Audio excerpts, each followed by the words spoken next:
Are you interested in a career in cybersecurity? Are you currently in law enforcement and looking to learn more about technology and cybersecurity? If so, please consider joining us for our master's degree in cybercrime and digital investigation from Michigan State University. Experience a nationally ranked program taught by world-renowned researchers like my two co-hosts on this show and practitioners that can help you play a role in combating cybercrime and advancing justice for victims. This is designed to be completed in as little as 2 years and in a flexible online format that works with your schedule. Visit cj.msu.edu to learn more. We hope you can join us. Welcome, everybody, to the Crossing the Firewall podcast, 2026 New Year Who Dis. I'm Tom Holt. I'm a professor in the School of Criminal Justice at Michigan State University, and I'm also the director for the Center for Cybercrime Investigation and Training. And I'm here with my excellent co-hosts, as always. Taylor, take it away. Hi, everyone. I'm Taylor Fisher. I am a fixed-term professor here at Michigan State, and I, too, am an associate with the center. Hi, I'm Dr. Rachel McNealey. I'm an assistant professor in the School of Criminal Justice and an associate with our Cyber Center.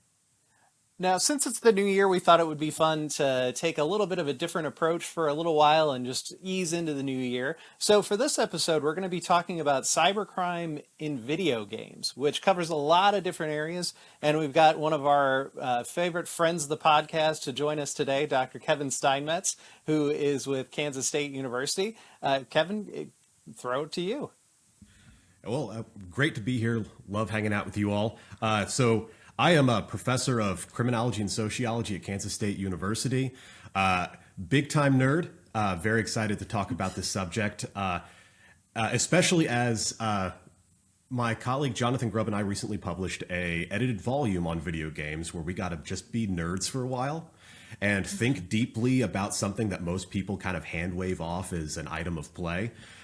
So we published a book called Video Games, Crime, and Control. And we have various analyses that may be of interest to your audience. Like I wrote a whole chapter on Death Stranding and its relationship to violence and how it not only reflects its creator, Kojima, and Hideo Kojima's particular aesthetic and particular sensibilities towards violence, but also has an interesting set of commentary about our own relationship to violence in video games. Excellent. Can you hold up that book if you got it on hand? Nice. Right Woo! Really good. Excellent. Well, gaming is one of those things that has been near and dear to my heart since I was a kid. I have very, very vivid memories of my parents taking me to an arcade when I was in kindergarten. So this would have been like 1984, maybe somewhere in there. So I remember like early vector graphic video games, and I do remember seeing some of the stuff that like, is it Dragon's Lair in the recent is relative, but in Stranger Things, that season when it opens, when they're all like, whoa, what is that? That's exactly the thought I had when I saw that game in the arcade. It blew my mind. And so then it was home consoling and, all that fun stuff. So I have fallen off in the last couple of years with more console-based gaming, and now I do more mobile stuff. But when I get the time or the inclination, I do like to play on my PS3 or 4 or the Switch if I have some time. How about you all? The Switch, that's a good one. I think I'm kind of the opposite. I did kind of casual gaming when I was younger. My brother was a bigger gamer than I was, and so if I got on the Wii, it was for like a Ratatouille game, not anything really meaningful, And so I didn't really get into gaming, but then my PhD aligned with COVID and I needed something to do that wasn't my dissertation. And so I bought an Xbox and I really became a gamer. I got into a lot of the first-person shooter games. I will say I am absolutely wonderful at Fortnite. It's really sad that that's my best game, but here we are. And so like Tom was saying, it was really just putting myself in different environments, right? I could now like see the world of Ratatouille, right? It was a very like escapey mentality for me. And so I've really liked kind of the evolution of my own gaming. I certainly have gotten on the Switch, got attached to Animal Crossing, of course, but yeah. So Taylor, what's your gamer tag if you want to throw that out? Oh, my gamer tag is friend not food 24. Because when I was in high school, everyone called me Fish because my last name, and so fish are friend, not food, and so it just became friend, not food. I love I that. love that. Rachel, how I think about I'm you? coming, yeah, I'm coming from things as I guess I fall into the camp of the cozy gamer. I don't like to play the multiplayer games only because I don't want to have to talk to other people that I don't know.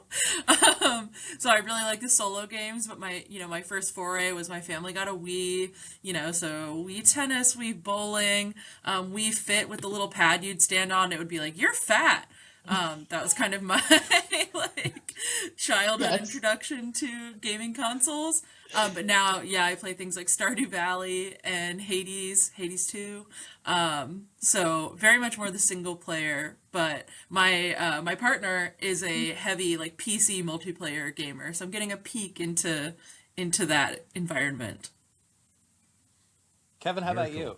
So yeah, I'm a longtime gamer. I'm gonna embarrass the ever living hell out of my twin brother on this because our first console was an NES, and the reason we got it was because my brother refused to go poop in the potty, just refused to go. And so my mom was pulling her hair out and finally was like, I will buy you a Nintendo if you just poop consistently in the potty. And it worked. So we had a Hey, Nintendo. That's where we started off. We were, from a more working class family, so we didn't have a whole lot of games, but we played the hell out of the games that we had.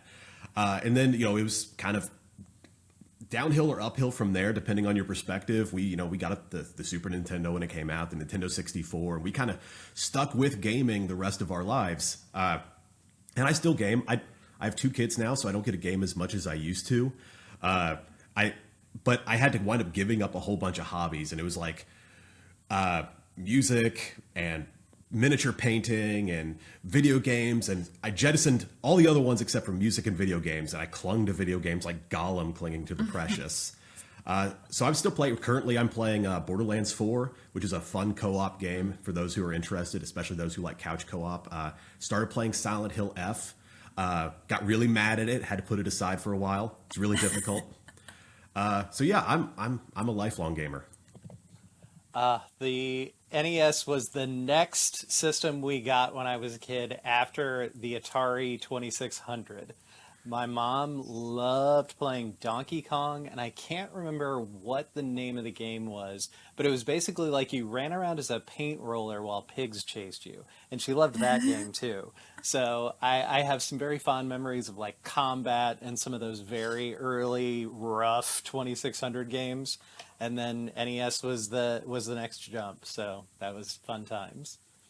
so that leads me into kind of a question. When was the first time you guys saw crime in video games? Because I think for me, it was probably Grand Theft Auto. And like being able to be the bad guy was kind of my first experience of I get to act out this like bad thing. But I'm curious because we've all kind of got into it at different places.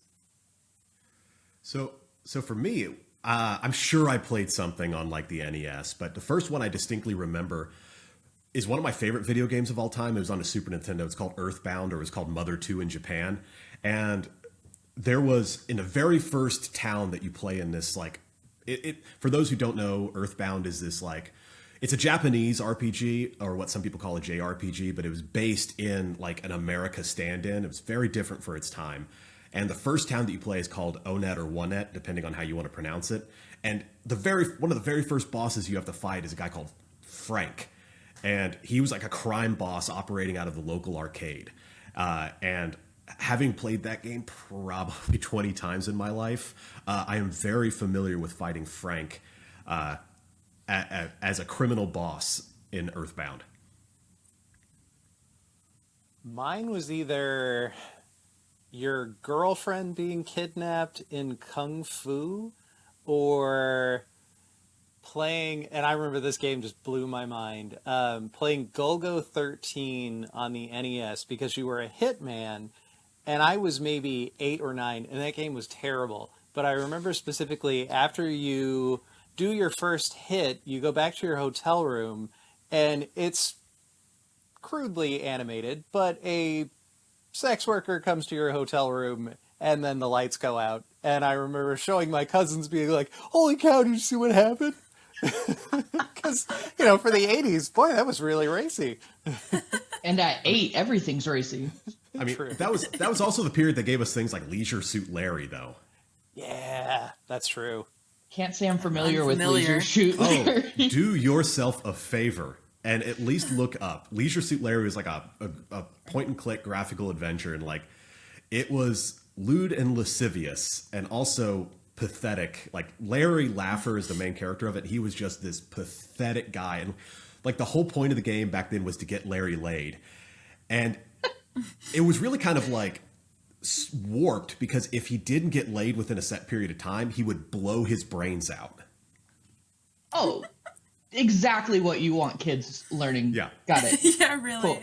By the clips that I can see from the Google search, it seemed very lewd and lascivious. So. And there was a short-lived, I think, PS2 or PS3 revival in the early 2000s. There was an attempt, at least, to bring it back. Yeah, and I won't recite some of the subtitles, but there were multiple attempts to revive them, and the subtitles, you can imagine what they might invoke. So I have something very, very different, because I only realized as an adult, A, that this was a multiplayer online role-playing game, and B, that it was depicting crime. So are y'all familiar with Toontown at all? Oh yeah. So it was a Disney hosted online multiplayer game, and you would fight cogs, right, which were the robot enemies essentially, but they had all of these different branches which were like business, legal, and they were named after stereotypes of people in corporate structures. So they were like ambulance chasers, pencil pushers, and the character designs were all some kind of play on that. But looking back, I realized it's very much a depiction of white collar crime, and the whole concept of the game is that you, as these toons, are rising up against these oppressive cogs from the factories, and then you can fight the CEO at one point. So that might be mine. We were heavy Toontown players in my house. It's a classic. How about you, Taylor? So mine was Grand Theft Auto for sure. I think a lot of the early games I played were Spider-Man, Superman, those kind of games where you are the protagonist, and then we fought my parents to get GTA, and finally when my brother got a PlayStation, I think his first one was a PlayStation 2, and we finally got GTA, and I don't think my parents were really aware of what Grand Theft Auto looked like and what you were doing in the game, but we certainly had a lot of fun with it. So was this, since it was PS2, was this the Grand Theft Auto 3 or Vice City? Yes, the Vice City one, yeah. Okay. But I remember me and my brother because we had a basement in Ohio and my parents never went in the basement. So all of the questionable decision making happened down there. And so I remember going down there one day and he's like, Taylor, I just found a prostitute. And he didn't know really what it was, but he knew it was bad. And so we had a long talk about these are video games and we depict things. And so it was fun. if you're going to bring that up, I have to ask, did you all do the maneuver to get your money back? Yeah. Yeah. Okay. Yeah. Listen, we make questionable decisions and fictional depictions, all right? Yeah. And I guess I should maybe explain that for folks who may be listening and don't understand this. This was a game that one of its hallmark features that caused a lot of controversy is that you could engage with a sex worker. The car would vibrate, and then afterwards the sex worker would go off on their merry way, but you could then beat them to death and get your money back. Mm-hmm. And so that's an interesting point to bring up specifically because this is something that I've noticed about games, and this is less about the content, more about the use of games, but in-game currency seems to be such a problematic thing in terms of crime. I feel like kids are learning how to defraud each other over in-game currency, and it's just a weird thing of I'm willing to absolutely kill a sex worker if it means I get 50 more coins in my game. It's a very odd thing. My kids have exposed me to the world of videos around avoiding free Robux scams, which has been very helpful because they are pretty entertaining. But it also does highlight the in-game currency problem where, oh yeah, I'll do anything to get some Robux or whatever it might be. Well, and I assume you all have seen like the Wired articles that have come out on and there's like a few other publications, I think like maybe Ars Technica or something, that have published about like child exploitation and labor exploitation practices on Roblox. Yeah. Yes. Wild stuff. I don't know if Yeah. you guys saw, I think it was either yesterday or the day before, but somebody created a Roblox server where they recreated Charlie Kirk's assassination. And it was a big Jeez. deal with, like, it had the whole tent and everything. And it was an issue because it was a user created environment. But because Roblox is the server based, model, I don't know if it was taken down or they were trying to take it down, but the issue was that a bunch of kids were visiting this server to watch a recreation. I almost like enacted that Jerry Seinfeld meme where I throw up my hands in the theater and just walk out. I almost left my office. Yeah, it's fair. But that does set up a good question around the imitation of real world events. So I don't know if any of you played Postal or some of the older games that were mirroring real world acts of violence. It's an interesting question. Kevin, you seem to immediately nod. So I never played it, but I had a group of friends that we would sit around and I watched them play through, I think it was Postal 2. And I mean, yeah, so I guess for the historical context, this was made in the period following up on the rash of postal worker shootings that occurred in like the late 1980s, early 1990s. I forget the exact time period, but there was the phrase "going postal" was a reference to those mass shootings, and this game was about like a person who has a very bad day and then just kills a bunch of folks. And I think in like Postal 1 they kill like a marching band, and there may have been a school shooting level. I don't remember. Mm-hmm.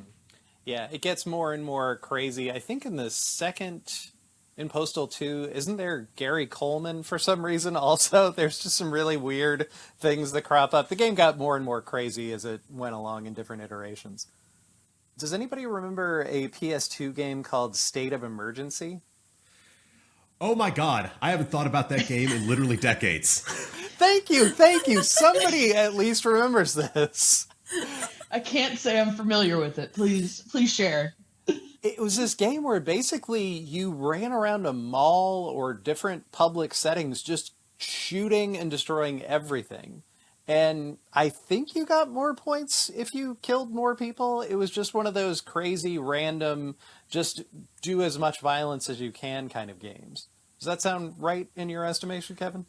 I don't remember much about the game. I remember seeing like, because this was back in the day of like Game Informer magazines and stuff. I remember reading about it. I remember hearing my friends talk about it, but I never actually played it. But I do remember it being part of like that raft of like edgelordy type of games that came out during that period. Mm-hmm. Oh yeah, that was prime gaming time for me.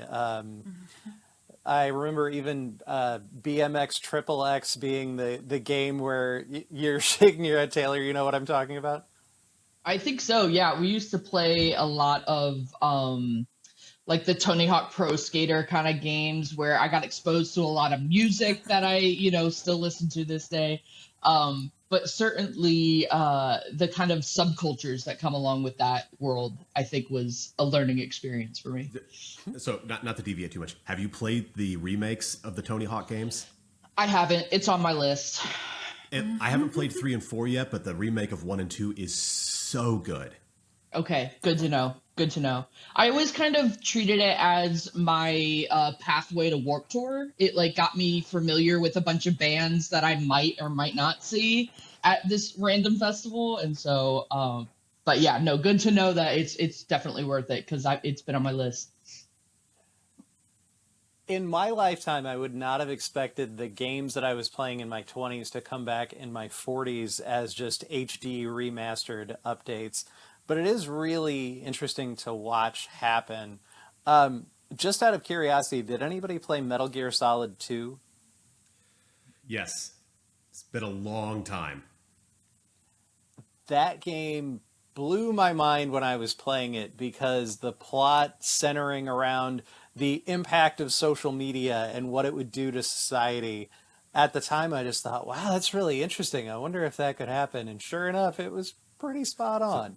So not to maybe get too political, we can cut this, but there's a scene in Metal Gear Solid 2, I believe, and I was listening to one of my favorite podcasts, not that you all aren't great, called Get Played, and I was listening to the I back love that catalog. show.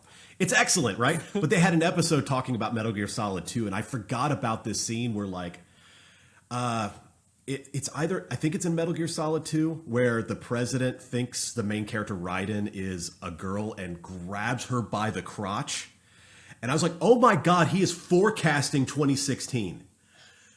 Whoa! Yes.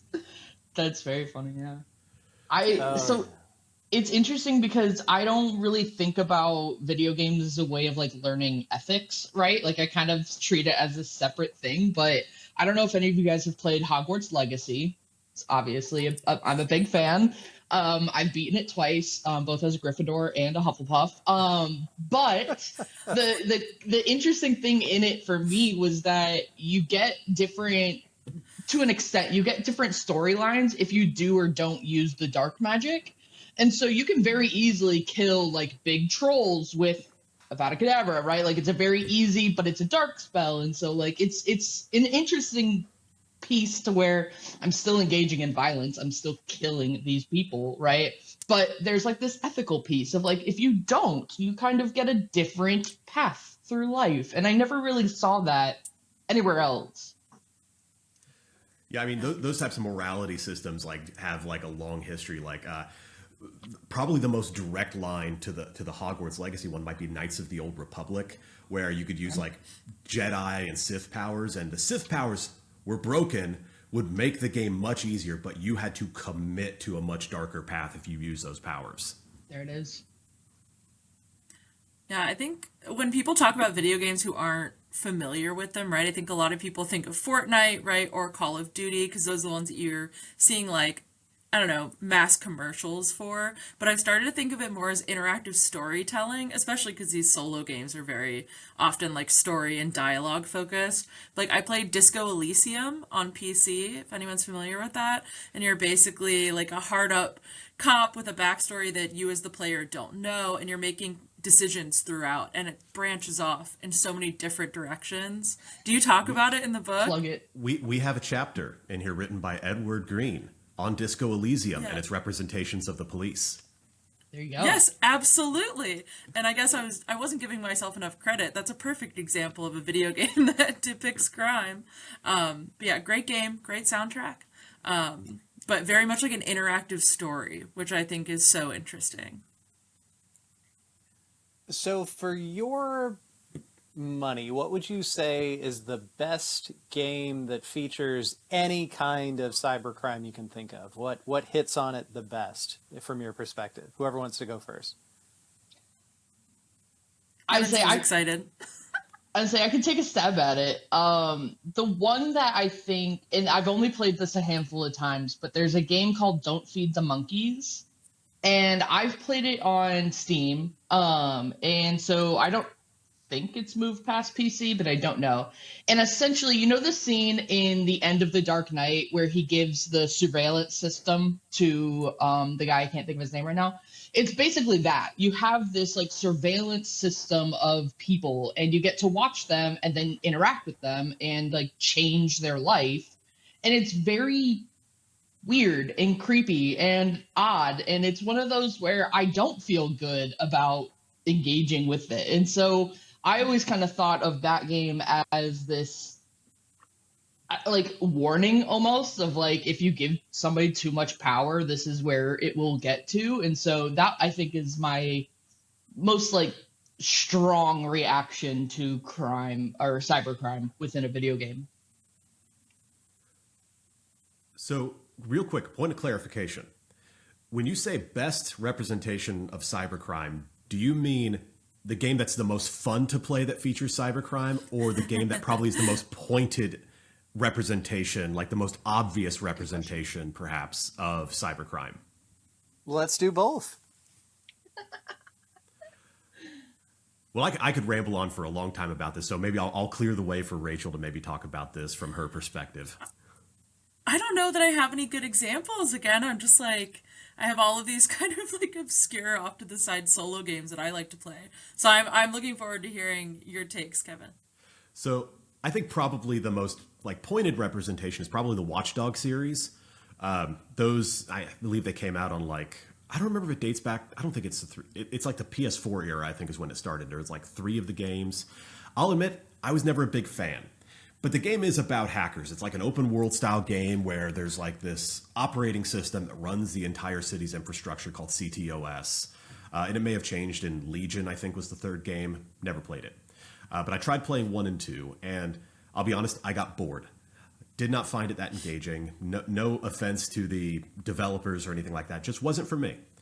But you could basically, like from your phone, hack into every single thing in the city. Like you could adjust the bollards up and down in the city to obstruct traffic or to throw the police off your trail. You could turn off security cameras. You could look through all the security cameras, hack into servers, use drones, all this type of stuff. So that was a game about hackers. And I think it was Watch Dogs 2 that really leaned into like the anonymous era of hacker politics. Probably the most fun is Cyberpunk 2077. Of course. I knew we were going to get there eventually. I mean, do you all have experience with that one? Not Minimal. really, just a little bit. So Cyberpunk 2077 is based off of the tabletop role-playing game by Mike Pondsmith. And it's a cyberpunk dystopia where I would like to pretend like we're far removed from this, but we're really not. We're like 3 corporations dominate the entire world. The government's become a withered husk. And it's basically everything is dictated by like this fighting among like these 2 or 3 corporations. And everything else has gone to crap. It's environmental degradation left and right, hyper-urban dystopia, and everyone's got these cybernetic implants in them. And in the video game version, at least, I think the tabletop version has various forms of hacking and stuff available, but in the video game, they really lean into it. And they've got like, there was the original release, and then they patched the hell out of it. But in the original release, you could combine different modules for hacking. One of them was called Contagion, so you could do a hack on somebody and it would spread to other people. And one of them was a suicide hack. So you could have a person commit suicide by hacking their brain, blow their brains out, and then the contagion would spread and people were like subsequently blowing their brains out. Wild stuff. Aggressive. Tons of fun. Dark. Very dark. Okay. On the list. I'll be putting it on the list. Yeah. Yeah, it's worth it. The DLC Phantom Liberty has Idris Elba in it, so if that sells you anything, Keanu Reeves is Keanu Reeves is like literally a corrupted AI that exists inside of your brain that's eating away at your brain slowly over the course of the game. Johnny Silverhand is the character's name. I recommend it. A lot of fun. Yeah. So when you said that it was an adaptation of a board game, it made me think. My friends and I play a lot.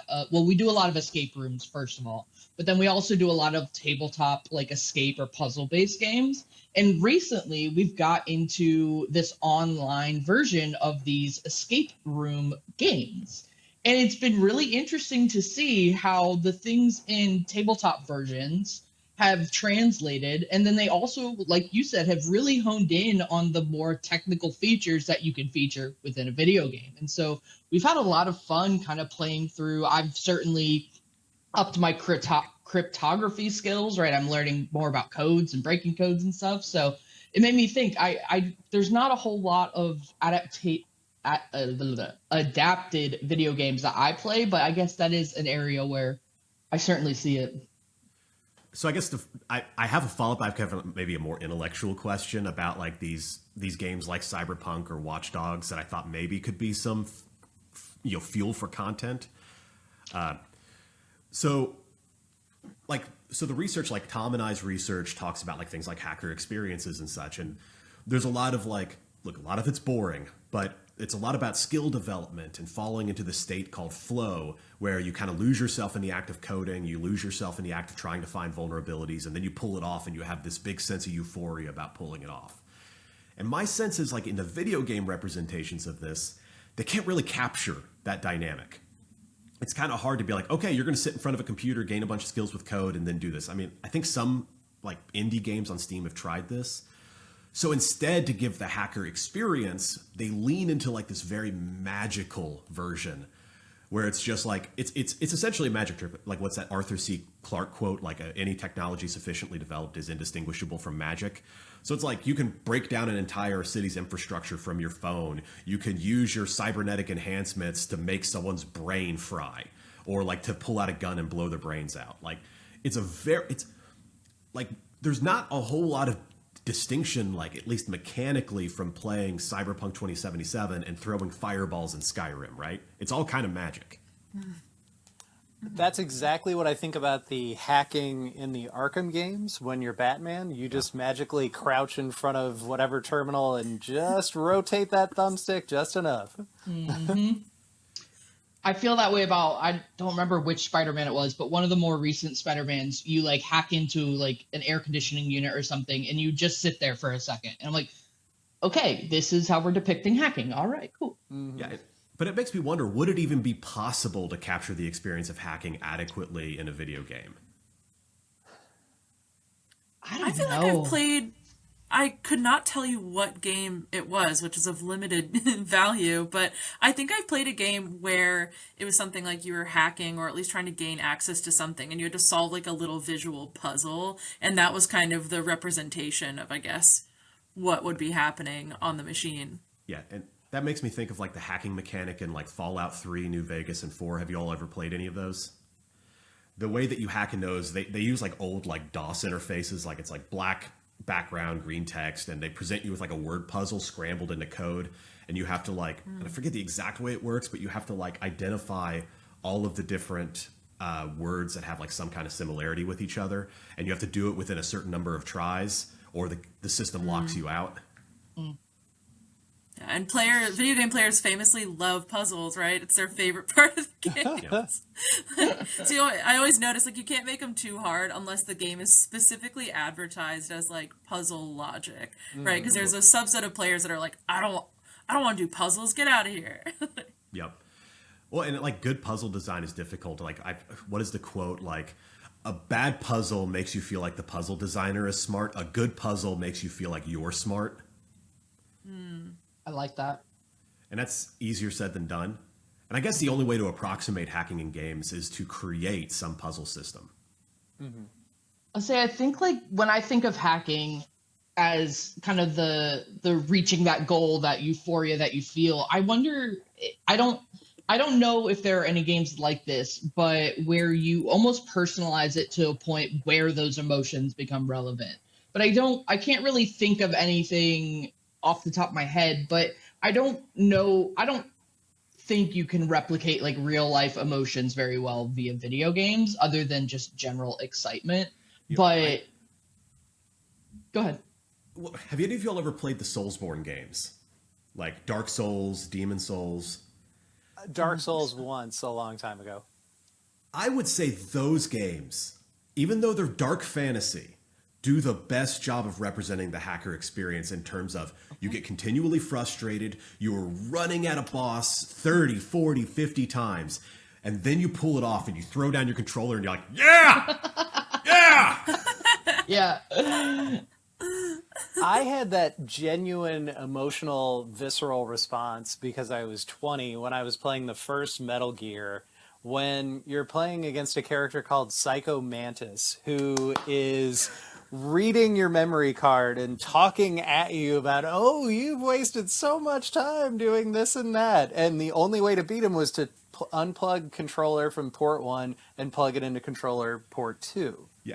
Because every time you moved the inputs on controller 1, he would respond to that because he was reading your controller inputs. But if you moved to controller 2, he was no longer reading your mind. That's wild. That's cool. That like in real life connection. That's wild. Yeah. I can't think of anything to that point. I always thought it was really interesting in Hogwarts Legacy how the way you unlock doors with the spell isn't just pushing the button for the spell, but you have to use your joysticks to like align it, and you can only tell from the haptics. Like it doesn't really show you very well, but you can feel it. And so I always found that really interesting because it made that spell like more meaningful. Like it represented that mechanism of the door has to actually, you know, the lock has to shift and all that. I mean, that's like the actual process of picking locks, which is very much deeply embedded in hacker culture. Like, have any of you all actually ever tried to pick a lock? Unsuccessfully. Yeah, but I mean, Tom's nodding his head. I mean, it's feel. You feel the tumblers fall into place. Your wrenches kind of click a little bit. Yeah. This is on the same topic. Is it fair to say that entering a cheat code is hacking a game or no? I think it depends on the cheat code. Agreed. I think, and the reason I say that is because there are games where the cheats are part of the game. There is a page on the game where it says enter cheat codes here, and then you can open, you know, new skins or new whatevers, right? But then there's the like jailbreaking cheat codes, which I put in a different category. So I don't know. I'm kind of on the fence. Do you all remember the Game Genie? Oh yeah. Game Genie. Okay. I mean, Tom, do you want to explain it? It's been a while, but essentially it was like a device that you had to plug into an NES, or maybe they had it for Genesis. I don't remember. I think they did. But you had to plug it into the system itself, and then you inserted the game, and it was more or less like a hacking system for the device itself. It had code that you would put into the Game Genie itself, and it would like list a bunch, and people would figure out subsequent ones. But it would, I'm not exactly, and I might be butchering the actual mechanics of it, but my understanding is it kind of replaces some of the code that gets loaded into RAM, so that it will then subsequently change how the game processes. And that was a way to like basically enable God mode, give yourself infinity resources, do cheats that were not intended by the programmers. And that feels closer to me to the hacking side of it than just putting in a cheat code. Agreed. Yeah, it's interesting to me. Oh, sorry, Rachel. No, I was just going to say, I think that makes sense because you're like replacing code that's functionally being pulled in to run the game from what I understand of how you described it. So, yeah, I agree that that's more so hacking, I think, than up, down, down, left, right, up. Yes, exactly. You got to finish it. You got to finish the code. No, I just said that off the top of my head. Up, down, left, right, BA, start. Was I actually onto something? That's crazy. Yeah, that's That the feels Konami like a code. language I'm. Okay. There it is.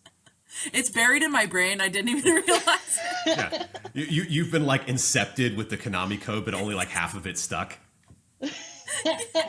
Hey, you know, it's funny to make that hacking analogy too here, because this is going to make me sound really dated, but the way that like we're talking about gaming on the NES or the Genesis or some of those very old platforms was very analogous to early computer systems. They were clunky. They would have physical defects that would make them operate poorly or what have you, versus today where it's all disk or direct download and you can mod them in a bunch of different ways. The mechanics of game operation and play were very different comparatively to today. Yeah, and I think our relationship to the consoles changed in that way. Like, you know, the old Nintendo system, you could get like very close to the machine, as like Sherry Turkle would talk about. Like, you would, I mean, there was all the problem we knew about having to blow into the cartridges, which actually made the problem worse. But you could like replace component parts that went defective. There are people who mod their NESs so that it's set loading instead of load and then push down.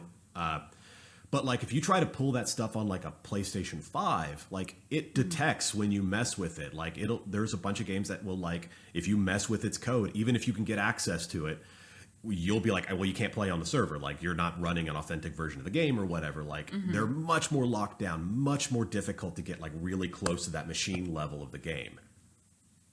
Well, that's kind of right why PC gamers see themselves as very separate from console gamers, right? Is that idea that you can get behind it, you can customize it a lot more, and, you know, they also just have the keyboard versus controller superiority thing going. Well, and it's got that kind of like racial undertones of like the PC master race, right? That really problematic, like, oh, I'm not comfortable with this language. I gotta say, I'm not familiar. Am I introducing you all to that? Kind of. Yeah, there's the joke about the PC master race of like, oh, we're so much more superior because we use our big brains and use computers we built ourselves, and I use a keyboard and I can modify my games. See, I kind of think that.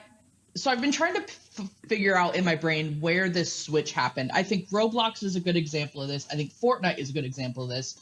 But we've shifted to where servers are less managed by the game themselves, and now users can create the servers. And that feels like a world to me where we're really honing in on actual computer skills, where I now have to understand programming, at least to the extent to build out these servers. And then you get the things like the Charlie Kirk stuff where there's less restriction, right? There's less regulation. And so I wonder if we went in the deep, dark, underworld of Fortnite and Roblox servers, how much more prevalent these dark kind of themes are. Probably pretty so. So those have a long history in the PC gaming sphere. I mean, I remember back in the day, and this is kind of, I guess, in and of itself a crime according to copyright law, but we used to play a game called Ragnarok Online, which at the time was technically a not fully released, not fully available game. Like in terms of it was a massively multiplayer online RPG that was like sprite based off like, so I don't even know the full lore of it, but it was a Japanese property. But we played on a server that a friend set up out of his house using pirated software that would modify the game for us for certain set parameters. Although ultimately he wound up getting shut down because apparently the cable company did not like him running a full-fledged gaming server out of his parents' basement. What I think about a lot, and I'm interested to hear your take on it, Kevin, is when we have these more kind of user-controlled areas in games where people can recreate events like a public assassination, do developers or the companies who are hosting it, are they responsible for the content and the things that people are doing in those? Ooh. It's kind of like the social media platform responsibility, right? Are they responsible for things that people post on their site? Do you think that video game companies should be held liable for things that their users do? Should be. Oof. So, I mean... Can be, should be, will be. I mean, technically, they are protected as long as it's not within set parameters, like as long as it's not allowing child exploitation and those types of things like that. Right. That's Section 203 or whatever it is. Now, whether they should, oof. There's a lot of things on the internet that upset my personal sensibilities, right? Like the Charlie Kirk thing, politics aside, that's in very poor taste. Yeah. There's people make modified like WoW servers, or they'll do it on World of Warcraft servers where they'll set up like their own bordellos and stuff, and they'll do like simulated sex between adults. People have been doing that back in the days of like Second Life and such. If as long as it's between consenting adults, who cares is kind of my attitude. People should probably be free to express themselves, and that includes engaging in things that I find distasteful and offensive. Like I kind of tend to err on the free speech side of this. And I don't necessarily think companies should bear the full blowback of this until people are getting hurt. And then at that point, I think they have a responsibility. I think that's kind of the crux of the Roblox issue right now, at least as far as I understand it, right? There's this ongoing attempt to sue them because they are facilitating this kind of environment. And so I think it gets really tricky. We had this discussion in my class the other day of, just straight up jurisdiction. If it's housed in the US, it has freedom of speech protection. If it's housed somewhere else, it does not. And so how is it that we relate the kind of jurisdictional concerns of cybercrime to this now extended kind of responsibility, not necessarily legal responsibility, but ethical, moral responsibility? And I too kind of lean to the side of, there are bad things out there. And if your kids are on it, it's on you to educate them and keep them from, dangerous platforms. And not to say that it all falls on parents, but I think there's a lot more responsibility we as users can take. Well, I think platforms can and should, if that's something that offends them, if that's not an optic they want to be associated with, they have the right to police that, right? Yeah. Yeah. Well, and it's hard to argue. when you're on a Fortnite game and the entire premise is that you have to kill 99 other people for you to win, and then now they're drawing ethical lines of, oh, but shooting Charlie Kirk not acceptable, right? So it's like this weird dynamic of these games are inherently based in violence, but yet we have these other kind of moral boundaries that we're willing to draw. It's all about optics. Yeah, now we're getting into the ethics of like simulated violence, like versus like replications of real world violence. Because I would argue in Fortnite, it's fundamentally different to shoot a dancing banana than it is to, recreate the death of Charlie Kirk. It's really hard though. They put Sabrina Carpenter in, and I don't like shooting her. She just seems so nice and kind. But here's the important thing: she can shoot back. True, very true, very true. Or you could not shoot anyone and just dance together, and that's really the main use that I have for Fortnite. Yeah, that question of violence is one that's been around so long in games. It's almost indistinguishable from the gaming experience. Growing up during the Mortal Kombat era days of, oh my god, this is going to ruin children's lives. Like, I don't know. Some of the finishing moves are absolutely hilarious. I think the modern Mortal Kombat finishers are truly, really awful. Some of them are disgusting comparatively to, a hilarious sprite going, it's just not the same. I think it's easy to say to a kid that's playing it, like, death happens, violence happens, right? These smaller depictions, these kind of vague depictions, we can move beyond and we're not going to worry about it impacting kids. But then you get to those kind of situations where now we're ripping heads off and engaging sexual acts with violence. And now it's like pushing it in a way that I, as a parent, would probably restrict my children's viewing of, but I don't have kids, so. Well, I mean, this is interesting because I do have kids, and I'll sit there and I have like a PlayStation Portal, and I've been playing while my kids sit around and watch like The Little Mermaid or something. I'm like, look, I don't want to watch this for the 10th time. I'm going to play a video game or read a book. That's a great movie, though. Yeah, but not 10 times in 3 weeks. Understandable. So. I'll sit there and I'll play Borderlands, and my youngest, who's 3.5 years old, will come up and she'll like lay on me and she'll want to watch part of the game. And like I'm shooting people with a sniper rifle and they're just going, just exploding into bits. And she's watching this like going, oh, Daddy, you're doing this. And like she's like asking me to tell her about what's happening in the game. And I'm walking her through, I'm explaining. It's like, well, these are bad guys, but they're fake. They're doing all that. And she's completely nonplussed by this. But then we get to we'll look up in The Little Mermaid and the storm scene's happening and Ursula is getting all upset and she gets scared. And I'm like, it's so weird what kids internalize as like, this is a real thing to fear versus, oh, this is just a thing of play. No reason to worry.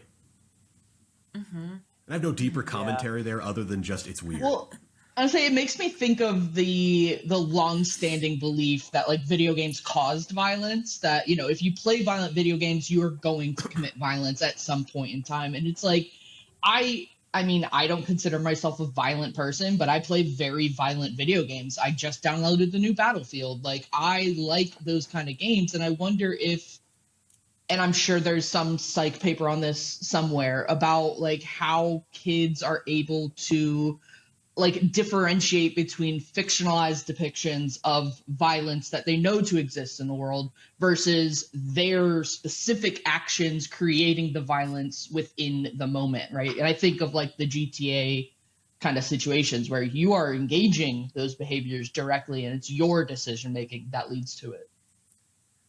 Yeah, it's like how much are you bringing of yourself into a game versus how much are you taking from the game to yourself. Mm-hmm. And I mean, speaking as an adult, obviously my brain is less malleable now than a child's, but I know that I definitely, like I've been playing Crusader Knights with my partner, which is like a map-based, like geopolitical game, we'll put it that way. And you have the option to murder people in game. I've been murdering everyone who poses a threat to my line of succession, without question. It's like, as you should. That's my chosen path in the game. If you know anything about me, I'm an incredibly ethically careful person, and I'm horrified by the notion that I would even be mean to someone by accident in real life. So it's kind of like, is it a projection of yourself, an alternative portrayal of yourself? But for kids, I would imagine that barrier is a lot more. I honestly don't know. So and we're way off the subject of cybercrime here, but I always find this stuff fascinating where, like, I don't think we give kids enough credit. I think kids, even at an early age, are capable of developing a moral compass, are capable of differentiating right from wrong, and are capable of creating those ethical boundaries, very early on. They are malleable, but I don't think they're take my 3-year-old again. She'll play rough. We play like big, games about like fighting dragons, and we're like, and she's like, and we'll go in there and we'll kill them, and I'm like, all right, that's what we're gonna do. Let's go knock them over. But then then she'll like accidentally hurt a friend, and she feels so deeply wrong about it that she'll like go in a corner and cry about it. And I'm like, she clearly understands the difference between play and reality, and she's just 3. And so I think part of this is like, we need to be able to respect kids and just be honest and have these conversations with them, right? So that leads me to the question that I was trying to develop in my head of, as 2 people who play video games, have kids that also play video games, do you have like specific conversations with them about like, this is fictional, or this is going to depict this, or like, do you have those kind of, because I'm wondering if as a child you do have those conversations, it's easier to kind of develop that, okay, this is not real, this is in a fictional environment. But if you're left to develop it on your own, does that look different? I don't know. Or Tom? That's really tricky. My kids have always played very cartoony games like either Roblox or Mario Kart, the kind of things where the capacity to engage in violence is really limited. And their interest in Roblox has always been more on the platforming kind of games anyway, or maybe as one of them is getting older, she's doing stuff like 99 Nights in the Forest and stuff like that, where it's a little more violent and stuff like that. But also some of the plots are so crazy and out there that it's funny, it's not real. Yeah.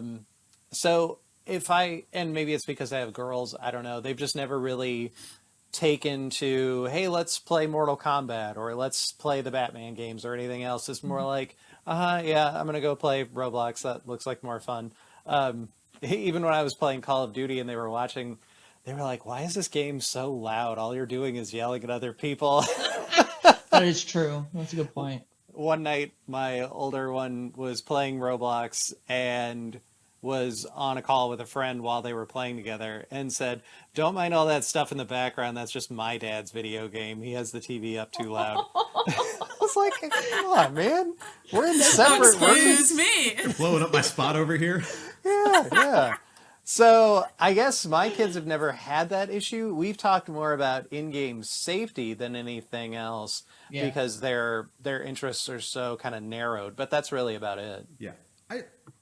On the content side, I'm like, I trust kids to kind of figure things out. And like, it's important to have conversations with them always about like, hey, this is not a great thing that happened. This is just fiction. Or, hey, you watched someone get killed. Here's what this means. This is just fake.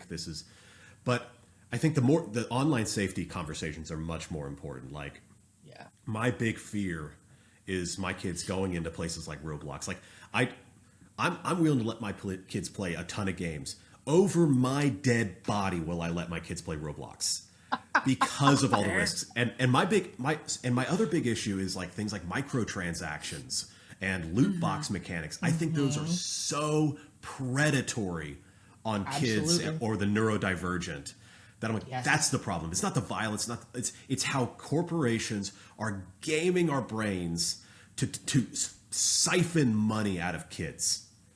To me, that's the crime. I say on that note, I'm going to admit something that I was planning on not sharing, but here we are. I have spent more money on Candy Crush than I should. I was going to mention Candy Crush. No, 1,000%. Because I am that person where if I'm stuck on a level that I don't like it's not an enjoyable, like I'm thinking through it, I'll pay $1.50 to get past it. I don't care. Like, I will do that. And I had to have a come to Jesus meeting with myself of, Taylor, you are now spending way too much money on Candy Crush. You need to stop. And now I would like to believe I kept it within the reins of it, but I could see where even me as a 25, 26-year-old adult fell down that rabbit hole. I was like, yeah, this is easier. It's easier to do. I would rather do it this way. And on the one hand, I'm like, it's like, yeah, you're a consenting adult. You should be allowed to spend your money however you want. But on the other, like, to me, that's the real predatory stuff that's taking advantage of like cognitive biases and blind spots and such. Like, to me, that's the problem in video games that we really need to be having a broader conversation about. Not, people killing each other in games.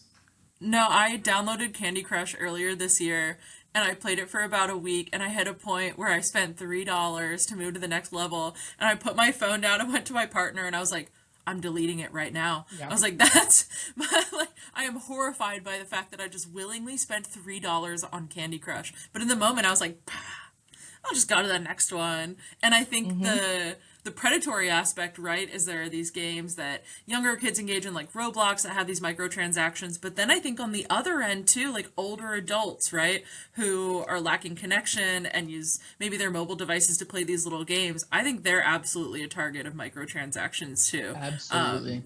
And paying those little fees here and there. I forget, how far did you get in Candy Crush, Taylor? Or how far are you? I'm approaching level 8,000. Nice. I'm in like the 7,800s. I think it's a real problem. But I think so. And besides making fun of myself, I'm pretty sure if we pan down your camera, we would see like a silver tray with crushed up candy cube stuff and like a straw next to it. Good God. I was in the mid 2s. My mom's in the mid 5s. So you've got both of us beat. Has your mom spent money on it? Have you spent money on it? Yeah, I was maybe maxing out. Like on a weekend, my mom will drop maybe $3 just so she can get unlimited play for fun. Yeah. I probably spent somewhere in the neighborhood of total maybe $20 on Candy Crush in all. Yeah, totally. Me too. Yeah, $20.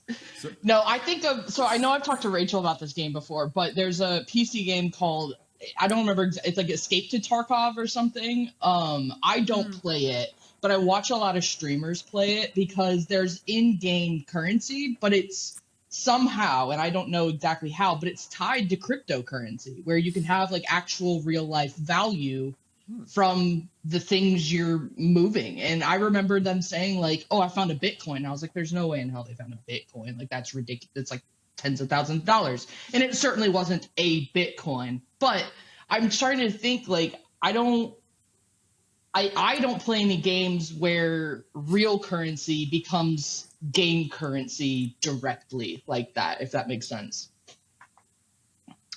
Yeah. Stokes, he plays RuneScape, and he recently maxed out his account. What is it? Iron Man, I don't know. There's all these qualifiers that show that you got there on your own and the various levels. He's really mad because they just added a new skill and it took away his max. But he has an in-game bank account that I just asked is worth 2.3 billion in-game currency, but translates to like real world money if he chose to sell that at any point. And he has said that it would be left in his will to me if he were to ever pass away because it holds real life value. I love that. I don't think I have anything of value, but I know that my brother has a Fortnite skin that's worth a couple $1,000s. And so he's always thinking about when life gets hard, if it's worth selling his Fortnite account. Yeah, that's the side of it that I can't get into, like the collector's side of it, where it's like I'm not trying to max out anything. I'm just having a good time over here. That's, I think, the best delimiter between the casual and the persistent gamer, let's call it, where, oh yeah, I've got something that is ultra super rare. Yeah. And I'm like, look, I just caught a whale shark in Animal Crossing. Woo! I found a new fossil. Oh, that's fun. So on the cybercrime side of things, was there anything else that you all wanted to hammer? Because the only thing I could think of, it's just been a persistent nugget in my head of the most ridiculous version of hacking I've seen in a video game. If you all ever played BioShock, do you remember hacking turrets and such? Vaguely, yeah. It's been a long time. It was a water pipe game. Like, it was a puzzle where you're moving water through pipes. So hacking is water-based for some reason. Interesting. Yeah. Yeah, I don't have I remember the name of it, and I feel like so for a while I had the Xbox Game Pass, so I was just trying all these random things. But yeah, I can't.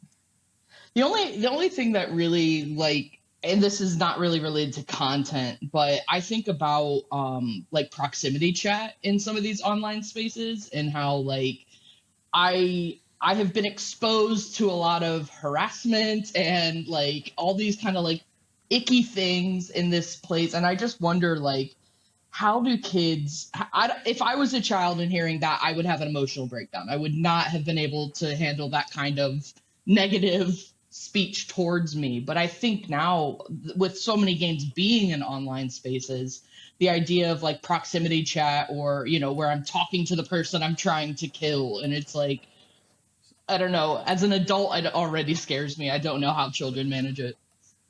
I have a couple things to say on that. One is the people who have said the worst, most offensive things to me ever in games have been like 11 and 12-year-olds. Understandable. The mouths on these kids. Yeah.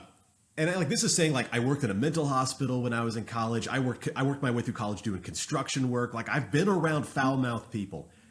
And holy hell, I've never been like cursed out like I have been a 12-year-old in Battlefield.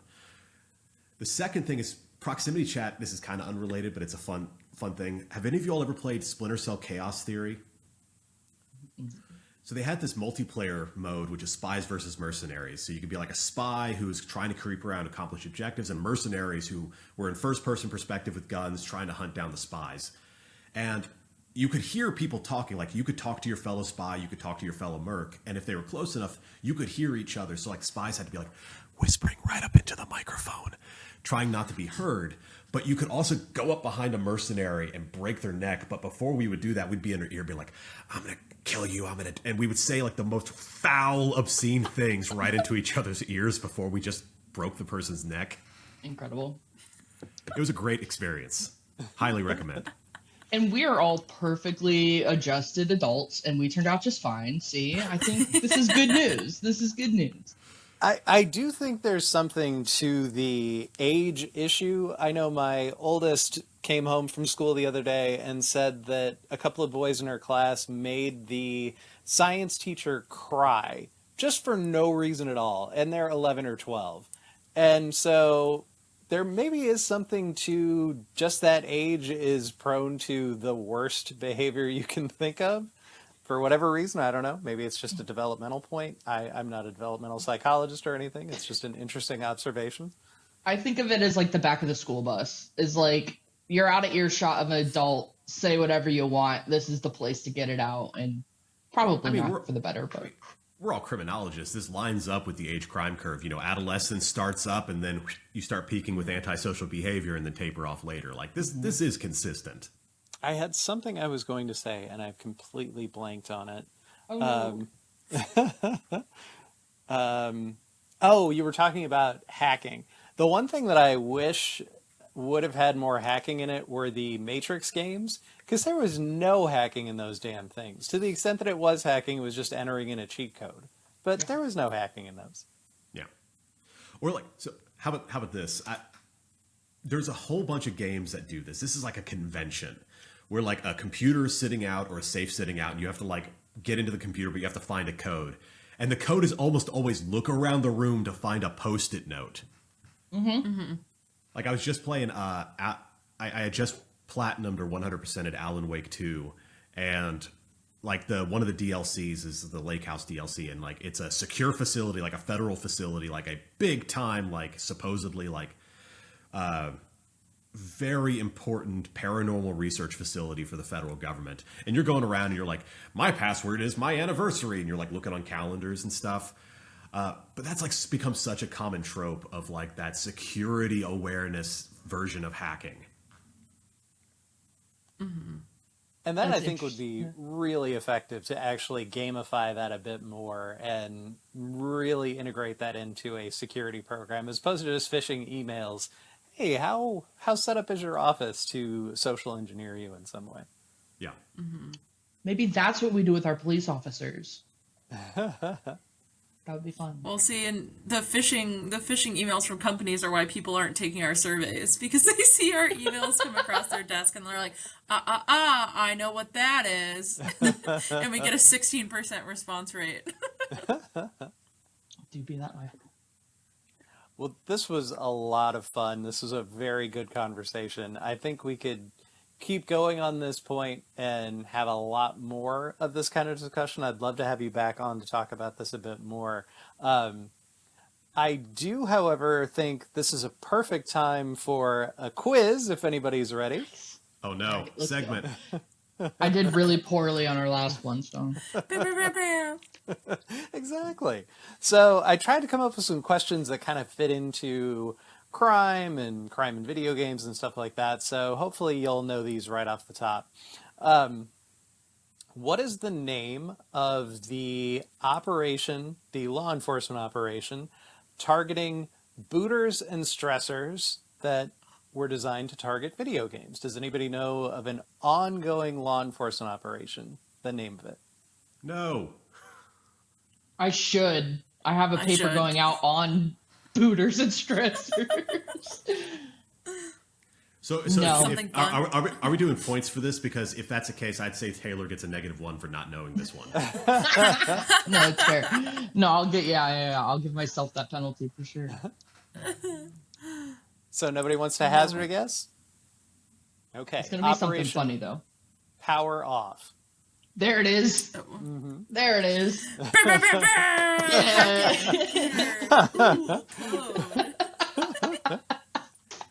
It reminds me of a scene from one of the CSIs from a while ago where it's like someone's hacking into the system and this guy walks up and like unplugs it from the wall and he's like, "Problem fixed, you idiots." It's because he just unplugged the monitor. I mean, that is the go-to IT strategy. Turn it off and turn it back on. So But probably more than a monitor. yeah, that's true. That's true. That's true. Operation All right. Power Okay, Off. tough start. Tough start. All right, let's go. Well, I let's got see if this. you can make it up on this one. So, this country found that the release of a Grand Theft Auto game produced a significant decrease in juvenile delinquency for a period of time. Ooh.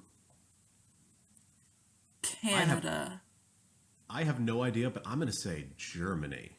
I'm gonna say Japan. The Netherlands!